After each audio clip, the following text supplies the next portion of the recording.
Hi வணக்கம். வாங்க இன்றைக்கு மாசு கருவாட்டு தொக்கொண்டு செய்வோம். தேவையான பொருட்கள் போட்டிருக்கு. முதல்ல தேவையான பொருட்களை வெட்டி எடுத்து வைத்துக்கொள்வோம். அடுப்பில் சட்டியை வைத்து எண்ணெய் சூடேற விட்டு வெங்காயம், மிளகாய், உள்ளி மூன்றையும் சேர்த்து பொரித்து எடுத்துக்கொள்வோம்.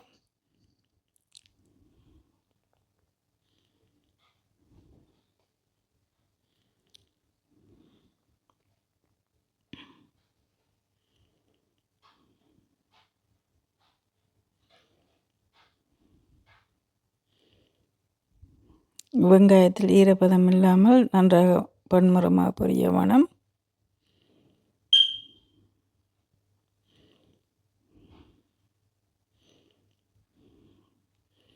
கருவேப்பிலையும் பொரித்து எடுத்துக்கொள்வோம். பொழுது ஒரு சட்டியில் எண்ணெய் சூடேறியதும் சோம்பு போட்டு பொரிய விட்டு அதில் கருவாட்டையும் போட்டு பொரிய விடுவோம். கருவாடோடு கஜுவையும் சேர்த்துக்கொள்ளுவோம். அடுப்பு மெல்லிய சூட்டில் இருக்க வேணும்.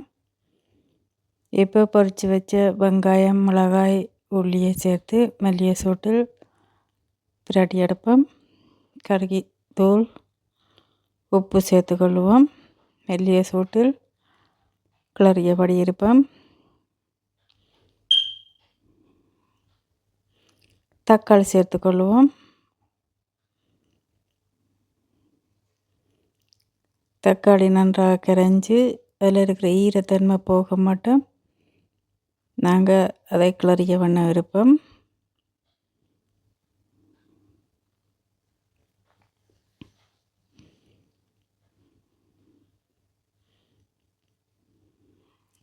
நன்றாக மசிச்சு விடுவோம் தக்காளி பழத்தை.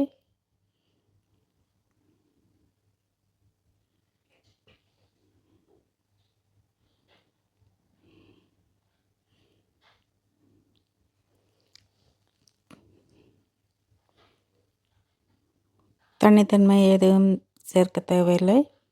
தக்காளியில் இருக்கிற புளியை காணும். இது தண்ணி பதமில்லாத கரண்டியை வச்சு பாவிச்சால் நீண்ட நாட்கள் 10 நாளைக்கிட்ட பாவிக்கலாம்.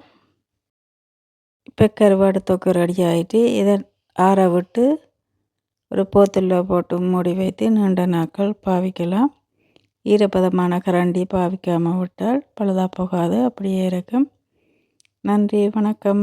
நீங்களும் இதை செய்து பார்த்து எப்படி இருந்தான்னு சொல்லுங்கள். பாய் பாய்.